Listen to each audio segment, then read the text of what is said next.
Okay, teams, you ready? What is the month's name? Where is your house? Where is the sun?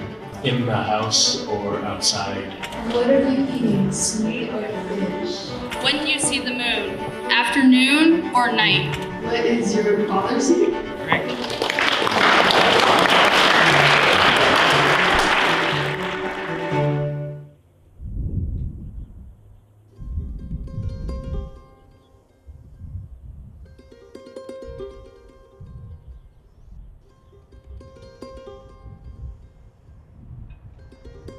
Our program's goal is to revitalize the language as well as the culture aspect. So it is teaching them a lot about the cultural, the basket weaving, the pine nets, all of the hunting, gathering parts of that are also interwoven into the class and into the curriculum. So it's very important for them to not only learn the language, but also the cultural aspect of it as well. We're offering it to every student, so we're seeing less of our Native students, or maybe half and half of our Native students, half Native, half non-Native. But I believe it's important for them to have the Native language programs for their own personal self-growth. It's also for the comfortableness of feeling accepted within the schools and the districts. So when they see themselves or someone that looks like them or a class, then they're more successful in life later or even during that class time that they're in school. It's a big part of who they are, and I feel like we're embracing part of who they are in order to offer that to them.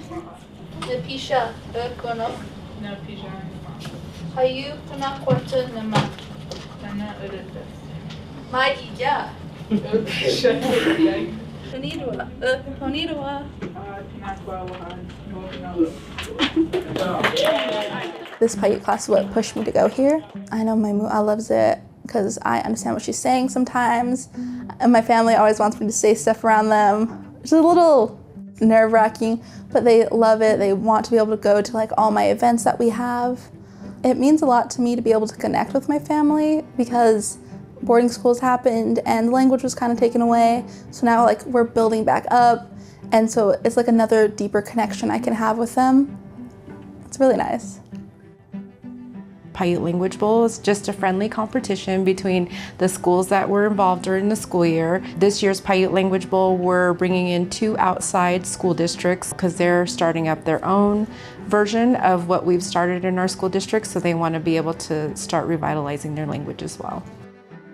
I think it's really an honor for our communities. They see it as an honor for our district to have the language and the culture being taught in the schools so their students can learn it. And then it also instills some of that pride too back into the language and themselves. It's not just, oh, they're just doing a little thing. You know, we're promoting it in the schools. We're putting it out in the public. You know, we're showing the elders that the youth are being taught something, that they're learning, and I think that's the special thing that we don't hear a lot. You know, we hear about the elders having all the knowledge, but you don't hear about the kids that are learning that knowledge, right? And I think that's what we want to promote.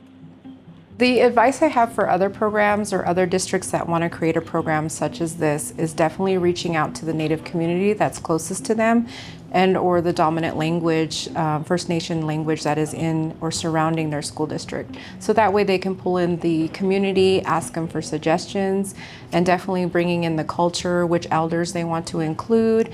Our elders still come in and meet with our students and or meet with our teachers, constantly updating our curriculum or revising the curriculum that's already written.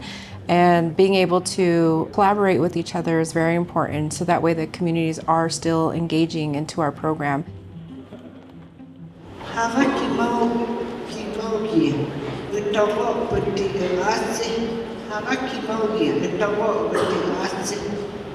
is coming over? Your maternal grandpa or your maternal grandpa or your It makes me proud of the students and who they become and their growth within the classroom. I believe our communities are proud of them as well in learning and revitalizing their language and carrying on the culture.